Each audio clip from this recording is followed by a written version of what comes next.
Welcome everybody to the next podcast episode of Past Quirks, and wow, we got video! Fantastic. Nice to have a bit of light with it, possibly. Ah, that's cool.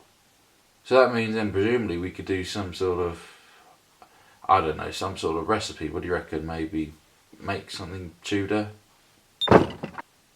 Whoa! This is awesome.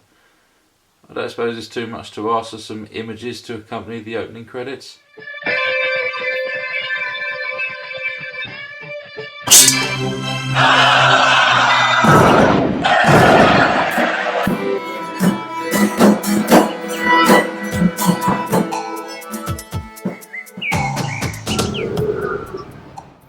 Hello everybody, now we're doing some historic cooking. This has been a bit of a hobby of mine on and off now for a few years. So we have here a cookery book from 1587 entitled A Book of Cookery, very necessary for all such as delight therein, gathered by A.W. and now newly enlarged with the serving in of the table, with the proper sauces to each of them convenient. Nothing like a catchy title, is there?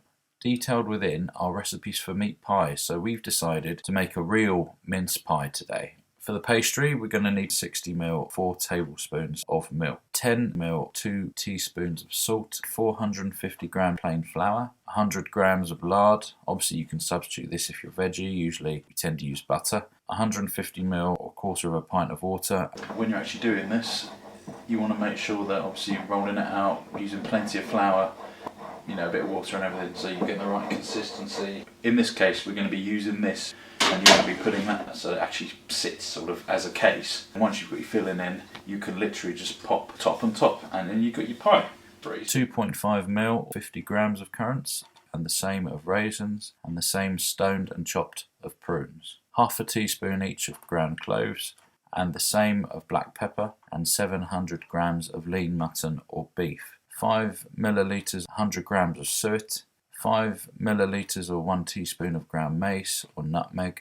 So that's the filling. In this case as well, given that my wife's vegetarian, it would be very mean of me not to cook for her too. I'm going to be using vegetarian mince, which does taste very similar obviously to regular mince, alongside vegetarian suet as well. Lastly, we're going to be adding a pinch of saffron. The Tudors in particular like to use saffron. Mostly they used it as a food colouring agent. I've decided to actually add a little bit of sort of veggie gravy, because then that way it gives it much more of a savoury taste. You can go like the original recipe and go with something a bit sweeter, so in this case they actually use rose water. Once you've mixed everything, it's about a quarter of an hour on the hob, all ready then to go into the oven for 15 minutes. For savoury, use an egg or milk glaze, or if you're doing sweet, 15ml, 1 tablespoon each of butter, sugar and rose water melted, and then put it in for another 15 minutes. So it's in the oven for about half an hour. Either way though, the Tudors had some truly phenomenal recipes back then. Happy baking, I'll see you next time.